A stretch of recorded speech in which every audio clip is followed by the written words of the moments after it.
Hello, everyone. Today I want to take you to Psalm 27. And if I were to title this psalm, I would title it, Tell Your Emotions Where to Get Off. Now, I get that phrase from a paragraph in C.S. Lewis's book, Mere Christianity, in which he writes these things. Now, faith, in the sense of which I'm using the word here, is the art of holding on to your reason, once accepted, no matter what your moods might be. For moods will change, whatever view your reason takes. I know that by experience. Now that I'm a Christian, I have moods in which the whole thing of Christianity seems very unreasonable. But then when I was an atheist, I had times when I thought Christianity was very probable. This rebellion of your moods against your real self is going to come.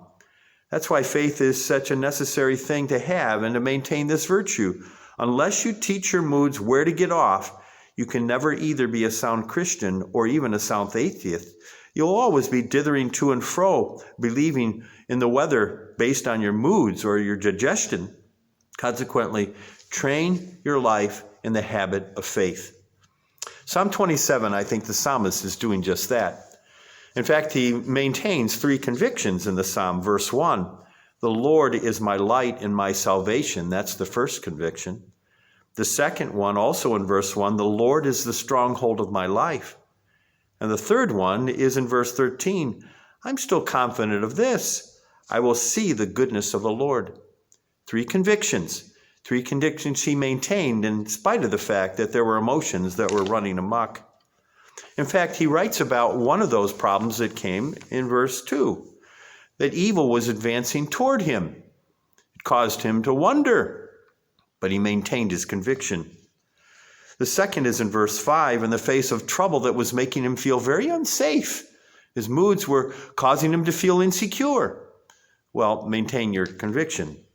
Or verse 12, when false witnesses were testifying about him, maintain your convictions. Your moods will take you in another direction if you don't. In light of these threats, he wrote, the Lord is my light and my salvation. He wrote, the Lord is the stronghold of my life. He wrote, I'm still confident of this. I will see the goodness of the Lord. He wisely makes three requests of the Lord in these days. Verse 4, the first one is that I might dwell in the house of the Lord. Now, he's not talking about a place, although that certainly is good. He's talking about understanding that wherever I am, I'm dwelling in the house of the Lord. I see his testimony. I know his grace. I know his sacrificial love for me. Dwelling in the house of the Lord means to recall all these things about God, his character, his attributes, and his saving grace. Second request he makes is in verse 7. Hear my voice when I call. Be merciful to me. And it's vitally important for us to understand that we don't earn God's favor. We don't earn his listening ear. No, it's in spite of our own sin that God is merciful and he hears us. The psalmist makes the request in light of the mercy of God. And the third thing he says in verse 11, teach me your way, O Lord, lead me in straight paths. No matter what comes your way, no matter how you're feeling, Lord, teach me your way. Teach me your way. Teach me lessons I need to learn in spite of all these things that go on against me and cause my moods to go up and down. The Lord is my light and my salvation. The Lord is the stronghold of my life. I will still be confident of this. I will see the goodness of the Lord. Those convictions in light of the requests. God, let me dwell in your house. Lord, would you be merciful to me in all that I think and when I pray? And Lord, would you teach me your way? The psalmist ends in verse 14 by saying, wait for the Lord, be strong and take heart and wait for the Lord. I read that the great 19th century preacher Phillips Brooks was renowned for his gentle spirit and his enormous patience. But one day a friend walked into his study and he was pacing back and forth, very agitated. What's wrong? The person asked.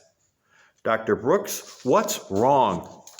His answer, I'm in a hurry and God is not. Well, when your emotions begin to take you in the wrong direction, you come back to the convictions.